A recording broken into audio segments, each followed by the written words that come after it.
Bom dia a todos. Agradecer aí a oportunidade que a comissão está dando de fazer a apresentação da nossa visão sobre principalmente sobre o programa de concessões de rodovias.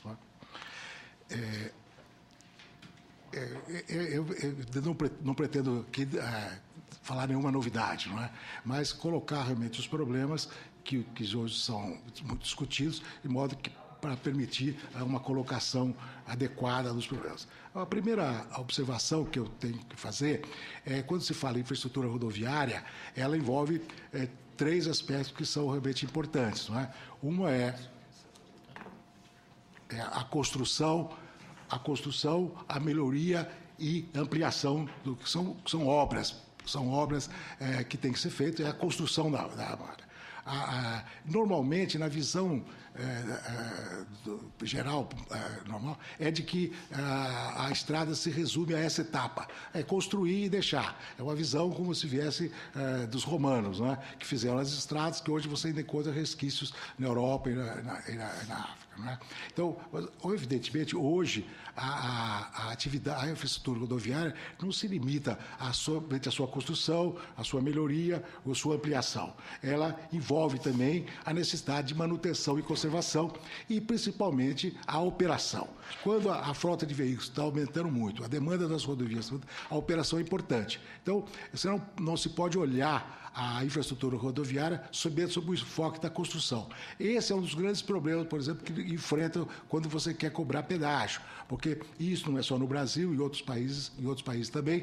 O usuário diz, pô, mas eu já paguei pela construção, quando você quer cobrar pedágio, uma rodovia existente. Eu já paguei pela estrada, por que agora eu preciso pagar outra vez? Não é? Ele realmente desconhece ou não está consciente de que você tem que conservar, manter e operar. Não é? E isso hoje a gente está vendo muito nos Estados Unidos, onde faz 50 anos que eles construíram o plano das interstates e que elas estão exauridas e precisam ser feitas. E essa discussão está muito grande. Então, esse é o primeiro aspecto que eu acho que é importante registrar. O segundo aspecto da infraestrutura rodoviária é a forma como você financia o setor do sistema. Não é? Evidentemente que a primeira ideia é que fosse feita com recursos do orçamento geral do Estado. Mas nós temos muito poucos exemplos de países em que tem uma malha rodoviária adequada, sustentada por recursos do orçamento. E isso porque, evidente, hoje as demandas são muito grandes de outros setores, educação, saúde, justiça, previdência, e faz com que essa competição prejudique prejudique o investimento. E isso vem de longa data, não é? Tanto que no Brasil, na década de 40, com a Lei Juppé, e nos Estados Unidos, com o programa das interstates, você tentou criar recursos vinculados, recursos específicos e vinculados, que, no caso do Brasil, foi o Imposto Único sobre Combustível e o Fundo Rodoviário Nacional. E nos Estados Unidos também o Imposto sobre Combustível. Então, esses recursos específicos, eles existem em grande parte dos países. E ele, normalmente, é imposto sobre combustível, porque ele está um pouco ligado ao uso do veículo, mas também existe imposto sobre pneus, existe imposto sobre licença do veículo, como seria o IPVA, ou até imposto sobre vendas a varejo. Então, existe imposto específico. O que está acontecendo com esse tipo de recurso específico? Ele está perdendo a validade. Por quê? Porque os veículos hoje consomem menos combustíveis e hoje você tem veículos alternativos com outros sistemas. Então, você vê muito isso claramente nos Estados Unidos e que os recursos do Imposto Único, do Imposto sobre Combustíveis, deixou de ser suficiente para financiar a construção de novas rodovias, a conservação e a melhoria. E o Imposto sobre Combustível, ele recebe também um grande problema, que é na hora que você tem que aumentar. O usuário, o contribuinte, realmente reclama e é muito difícil. E aí nós temos aqui o nosso caso, o exemplo do nosso caso, que é a CID. Depois de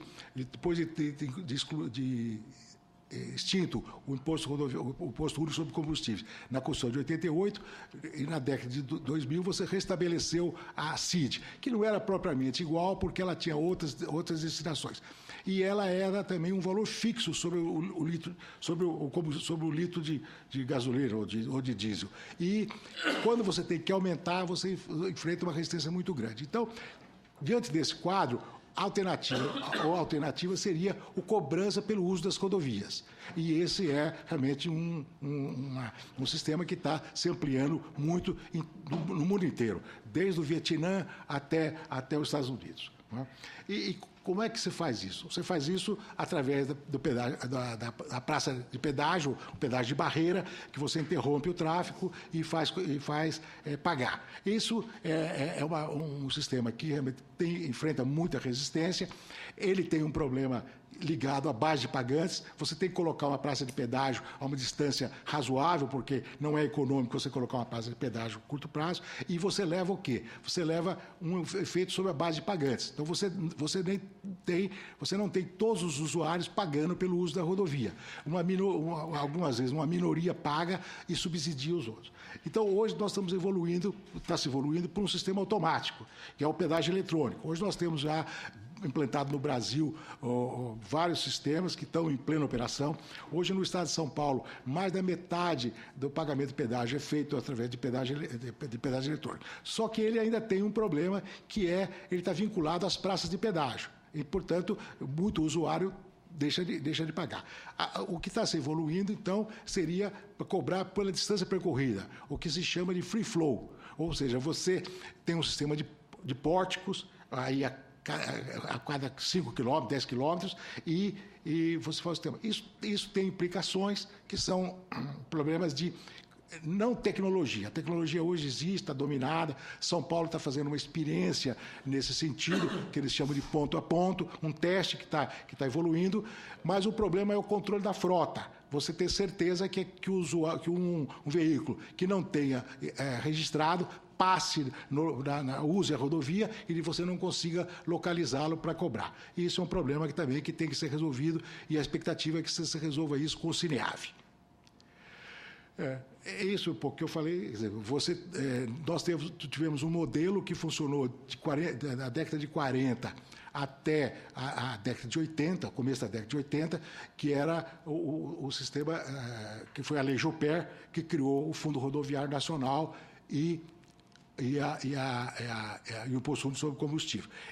Ele foi, a partir da década de 80, o Fundo Rodoviário Nacional foi sendo desidratado, os recursos deles foram dados outras destinações, e finalmente a Constituição de 88 extinguiu o imposto e extinguiu o fundo. Com isso, teve que se ver alternativas, e as alternativas, então, foi concessão de rodovias, que se iniciou em 93, através de um grupo formado no DNR. Qual é a característica do programa brasileiro atualmente? O que está em operação? São rodovias existentes, porque você praticamente tinha que trabalhar para melhorar a rodovia que estavam degradadas. Elas tinham sido abandonadas praticamente, elas estavam abandonadas em 95, 96, há mais de 10 anos que você não fazia investimentos nas rodovias. Então, se concentrou muito nas rodovias existentes, e aí na operação, na melhoria e na ampliação. São rodovias abertas, elas não foram feitas para cobrança. Então, no caso da Dutra, por exemplo, a Via Dutra, ela tem 2.000 acessos. Então, não tem como você controlar, ter uma base de pagantes adequada. Na Dutra, só menos de 10% dos usuários pagam pedágio. Então, você tem 10% pagando e subsidiando os outros 90% que usam sem pagar. Tá? Que é o problema da base de pagantes. Ela é tirando a ponte Rio-Niterói ou a terceira ponte de Vitória, em que 100% dos usuários pagam, no resto não há a base de pagante é menor, e em alguns casos, como na Dutra, ela é muito baixa. Tá? Outra característica do programa de concessão atual foi a prestação de serviço de socorro médico e mecânico. Isso foi introduzido, a DERSA, em São Paulo, quando inaugurou o sistema Enchente Imigrantes, ele implantou um sistema um pouco, claro, para atender o usuário, mas também para permitir que rapidamente fosse atendido e desobstruísse a via, evitando realmente congestionamento. Esse foi o programa continuou, então, com a prestação de serviço, que hoje é muito valorizado pelos usuários. Tá? Hoje, considerando a gestão da PPP, você tem hoje concessões comuns, que são as concessões autossustentáveis, sem subsídios, sem nada. Tem as concessões patrocinadas, em que você tem parte do recurso aportado pelo poder concedente, e as concessões administrativas, que na realidade são um contrato de prestação de serviço de longo prazo, em que o concessionário é remunerado pelo poder concedente para a prestação de serviço. Né? E a inovação, o fato também que tem que chamar a atenção, é que com as concessões de rodovias, o poder público se desonerou da obrigação de estrada, transferiu para a iniciativa privada e, ao mesmo tempo, cobra tributo sobre isso. Uma parte significativa do valor do pedágio arrecadado volta ou para o governo federal ou para o município, através do ISS, ou através de PIS, COFINS e outros impostos. Praticamente um quinto da receita de pedágio volta para o governo. Hoje nós temos na BCR 55 associadas, né? Então está explícito aí o que faz. Tem concessões em 9 estados, né? De Pernambuco, Bahia, Espírito Santo, Minas Gerais, Rio de Janeiro, São Paulo, Paraná, Santa Catarina e Rio Grande do Sul. Né?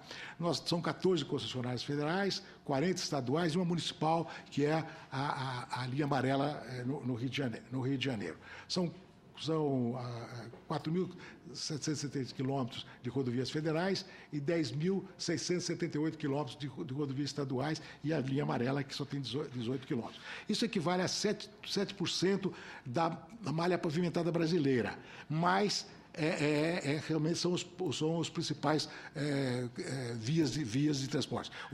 Todos os portos brasileiros mais importantes do Sul são ligados, têm ligação rodoviária operada pela iniciativa privada e os aeroportos. Posteriormente à lei das PPPs, nós tivemos duas concessões, duas concessões patrocinadas. A MG 050, em Minas Gerais, que foi a primeira, e a Rota dos Coqueiros, em Pernambuco. Elas são realmente elas são parte dos recursos aportado pelo poder concedente, o Estado de São Paulo, o Estado de Pernambuco ou o Estado de Minas Gerais. Esse é um mapa aí das concessões, como vocês podem ver. Você tem concessão praticamente de Pernambuco pelo litoral, Bahia até o Rio Grande do Sul. Né? Tem uma concessão em Mato Grosso, mas ela não é associada à BCR. Essas são as novas concessões que estão em estudo, que são as perspectivas nossas. Se imagina que hoje está se cuidando de um novo programa, que é esse programa federal que está aí em discussão importante. Ela envolve 9 lotes de rodovias, 7.500 quilômetros, e estados que hoje não têm concessão, como é o caso aqui de Mato Grosso, Goiás. Né? Então, é uma malha que está aí bem especificada, e vocês podem ver que é realmente importante. São 7.500 quilômetros, todos para duplicação, e vai realmente ampliar praticamente a malha rodoviária concedida. Eu vou falar um pouco agora, então, dos problemas do que está envolvido nessa discussão, para a gente poder fazer. Né? Eu acho que o grande problema do programa de concessões de rodovias é o processo de contratação. Né? Porque você aplica hoje dispositivos da lei de licitações, tradicionalmente, que era destinada a contratar obras ou compra de materiais e serviços. O problema é que, quando você contrata uma concessão, você está fazendo um contrato para uma prestação de serviço durante 20, 25, 30 anos. Agora, você já está falando em concessões de outros setores de 35 anos. Então, ele tem uma complexidade maior. Agora, existe uma experiência no mundo inteiro. Como é que você faz isso? Normalmente, usa-se um sistema, uma metodologia, que se chama de diálogo competitivo. né? Na verdade, não é um processo de licitação em que alguém faz uma oferta e bateu o martelo e ganhou por um fator só, que no nosso caso é a tarifa de pedágio, ou quem dá a maior oferta, no caso de uma concessão patrocinada, quem pede menos, no caso da concessão patrocinada, ou quem oferece mais, como foi o caso dos aeroportos. O diálogo competitivo, como é que ele é feito? O poder público, ele solicita os interesses, há uma apresentação de alguma proposta técnica, ele seleciona duas ou três empresas e faz uma negociação com essas duas empresas. Não um parâmetro, não uma licitação propriamente dito. Ele negocia e então ele escolhe uma das duas. Quem acompanhou recentemente o processo de privatização dos aeroportos de Portugal, viu mais ou menos como exemplo, que uma empresa brasileira, a CCR, competiu com uma empresa francesa e houve uma negociação no final. As duas ficaram para o final e houve uma negociação. Infelizmente, ganhou a empresa francesa. Então, essa é a maneira como se contrata concessão praticamente do mundo todo. Isso nos nossos vizinhos aqui, na Colômbia, no Peru, no México e tudo mais. Quer dizer, mas no Brasil, por dificuldades que nós temos, da forma que é administrado, que o administrador público é controlado e treinado, ele não tem espaço para ele fazer esse tipo de negociação que implica um diálogo competitivo. Então, você opta por fazer uma licitação em que você decide por um fator só. Como eu disse, ou é pela menor tarifa, ganha quem deu a menor tarifa, ou ganha quem dá uma maior oferta, ou quem pede menos para o governo. Então, a proposta técnica, a capacidade acaba ficando em segundo lugar. Não quer dizer que ela seja desprezada, mas ela acaba ficando em segundo lugar. E você levou isso a um extremo, porque das primeiras concessões, você fazia um sistema clássico. Você fazia a pré-qualificação, escolhia alguns licitantes, fazia a proposta técnica e depois fazia a proposta de preço, né? E você fazia, então, esse tipo de negociação, de etapa que ia selecionando. Quando chegou na segunda etapa federal, das concessões federais, chegou ao extremo que se aplicou o sistema de inversão de fases. O que é a inversão de fases? Você abre as propostas de preço e abre a proposta técnica e os demais documentos somente do proposto vencedor. A nossa experiência brasileira é que dificilmente você consegue reverter uma decisão em que da menor oferta. Dificilmente. Por mais que você mostre defeitos na proposta, principalmente quando a diferença é grande, ele não consegue alterar. Então, isso levou, essa metodologia de inversão de fases, levou a uma série de problemas que nós estamos vendo hoje com as concessões da segunda etapa, os problemas que elas estão vivendo. Vem muito do processo de licitação e de outros, dos estudos de viabilidade, como eu vou mostrar um pouco para frente, né? O que aconteceu? O governo também aprendeu com a lição da segunda etapa, mas ele não tem espaço como voltar ao sistema de pré-qualificação e proposta técnica. Está se mantendo a inversão de fase. Um dos argumentos que se usa muito pela inversão de fases é de que ele é rápido. Então, ele permite que rapidamente se decida e tudo mais. A gente vê que isso não é também tão simples assim. Nós tivemos recentemente uma concorrência por uma concessão no Estado do Espírito Santo, em que a proposta foi apresentada em janeiro de 2012 e o contrato foi assinado em abril de 2013, porque houve uma série de impugnações por essas razões que eu falei e que acabou atrasando. Então, na realidade, a inversão de fases, o governo, evidentemente, com o estudo que aconteceu, inclusive nessa experiência recente do Espírito Santo, o governo fez uma inovação que caminhou um pouco para o sentido do diálogo competitivo. O governo passou a fazer, o poder público, a NTT, passou a fazer dois procedimentos, além da clássica audiência pública, que era para atender a legislação, ter que fazer e tudo mais, mas que tinha muito mais um aspecto quase simbólico, porque as contribuições normalmente não eram analisadas sem muita consideração para o fim do projeto, né?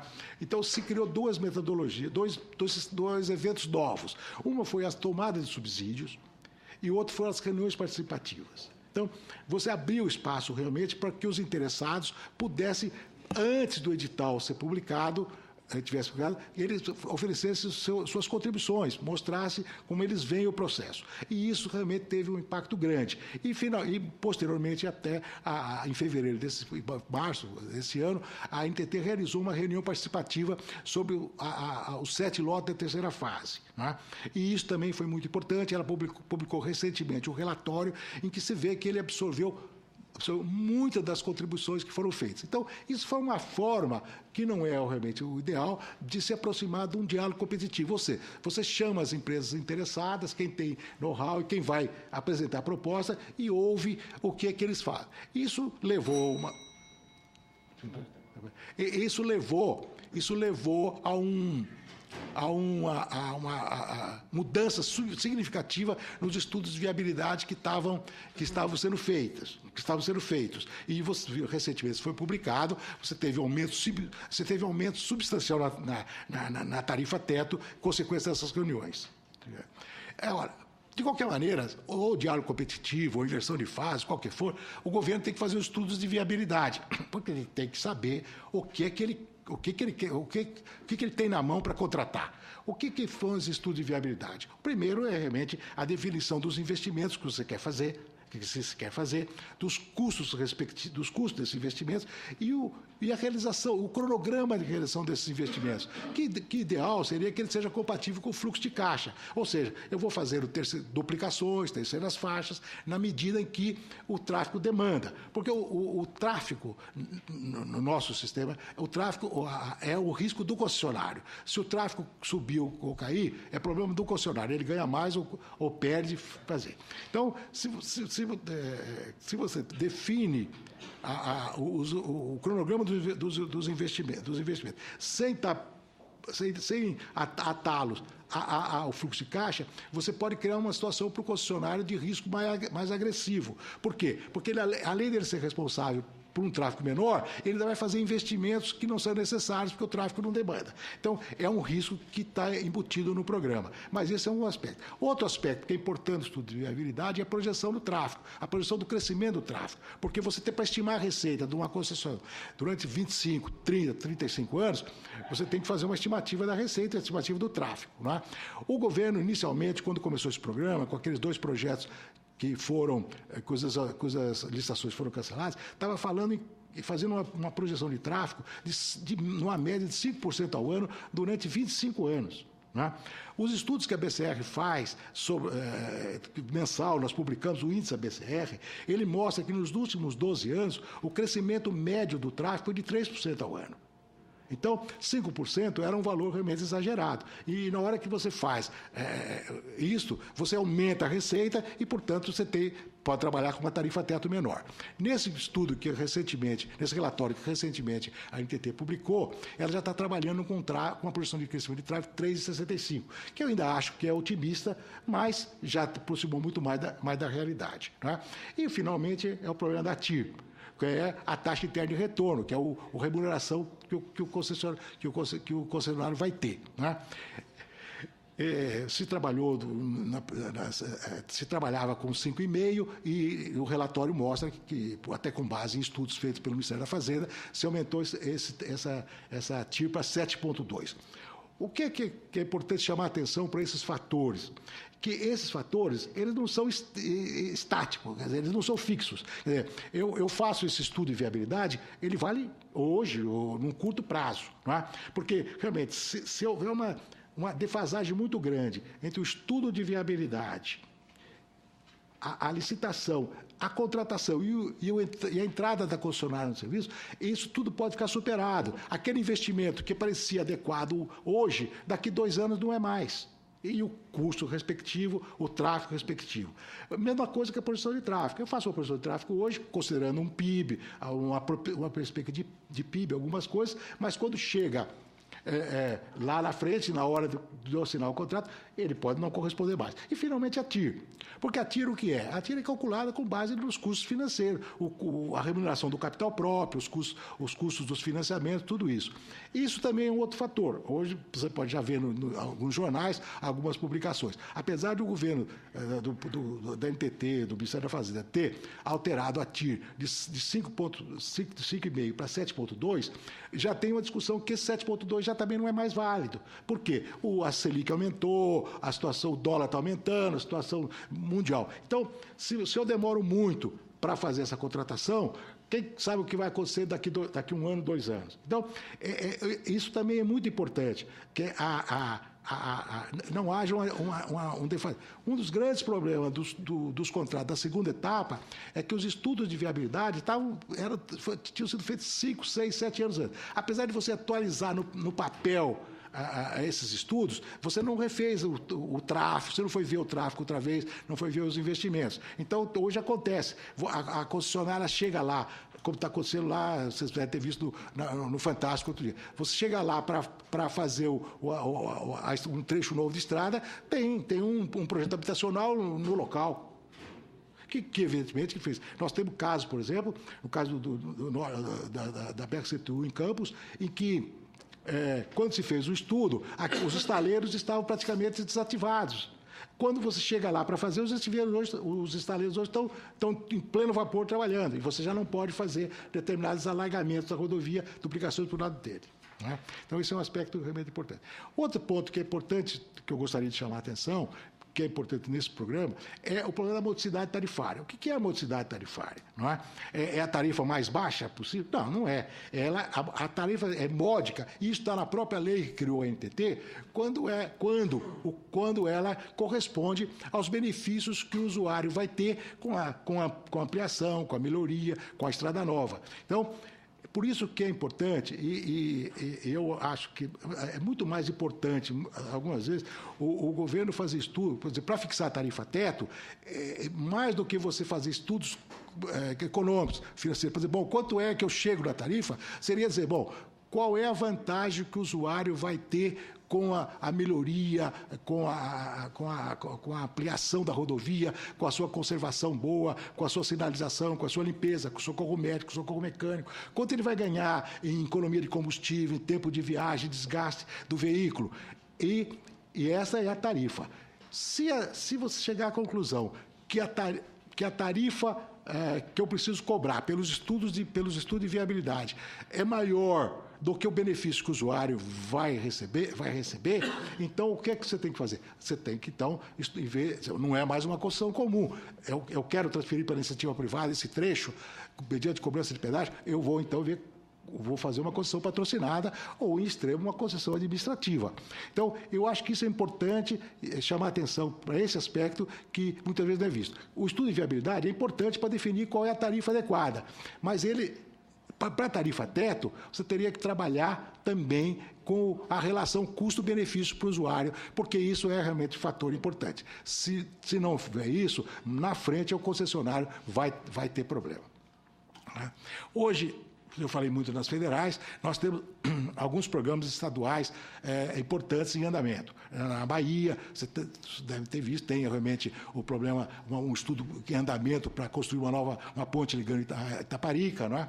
No Ceará também existem alguns projetos em andamento. Em Goiás, tem aí já também 3 projetos em andamento. Em São Paulo, o governo está cogitando na rodovia dos Tamoios, a PPP na rodovia dos Tamoios e também no turno de ligação de Santos com Guarujá.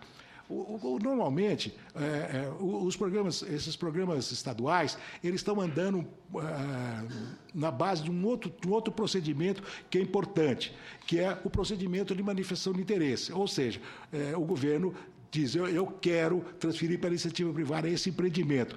Quem é que tem interesse? Ou muitas vezes até diferente. O próprio empreendedor privado diz, localiza uma oportunidade de uma concessão e ele apresenta para o governo. Olha, eu tenho interesse e apresento o estudo. Então, aquilo tudo que eu falei dos estudos de viabilidade, da visão da iniciativa privada, fica superado porque o empreendedor que vai fazer, que evidentemente tem interesse em fazer aquilo porque ele vai ter lucro, ele faz um estudo. Então, normalmente, tirando o caso de São Paulo, da Tamoios, outro que eu acho que, apesar que tem também um estudo de procedimento, todos esses trabalhos nos estados estão sendo feitos via procedimento de manifestação de interesse. E eu acho que isso vai realmente progredir. Você tem notícia de outros estados também que estão estudando outros projetos. O próprio Paraná, que já tem um programa de concessões, está estudando algumas PPPs nesse sistema de procedimento de manifestação de interesse.